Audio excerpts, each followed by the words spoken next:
Garden soil. Alright, so someone asked me what I'm using for my soil, and my brain malfunctioned, and I told them the stuff that I use for seed starting. So I'm going to go over all the soil that I use in the garden process. I did comment to them, but I wanted to share this with all of you so that you have this information. So in these beds, the soil order that I'm waiting for is a mushroom soil delivery. These beds are way too much space for me to utilize bag soil. That is way too expensive. So I'm getting 8 scoops of soil, which equates to about 104 bags of the 2 cubic feet of soil.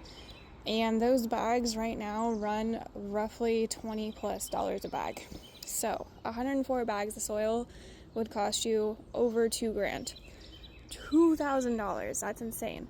I can't afford that, and most of you cannot. So for the same amount of soil and for it to be delivered, I spent $271.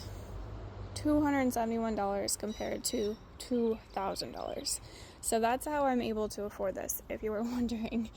So go into your Google Maps, type in local mushroom soil, local compost. Those are the 2 that you can put into your garden beds.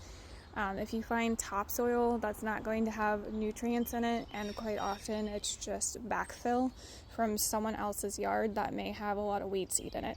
So you're looking for compost or mushroom soil. And then back here in the grain stalks, I did try mushroom soil in them last year, but it just dried out too quickly. So those I'm going to stick with potting soil or raised bed mix that is in the bags. That's a lot more affordable. However, I will tell you what I did though, because this is still a lot. Like each one of these takes up almost an entire bag of soil. So I filled the bottom half with mushroom soil, and then, well, maybe like the bottom 2/3, and then the top third is the bag soil. So I got Happy Frog that I was using to start seeds. I didn't like it for seed starting. I went ahead and used all of it in this one. And then I did the same thing next door, but I used the Coast of Maine because I ran out of the Happy Frog. And then for seed starting, Pro Mix, hands down, is going to be my seed starting soil from now on.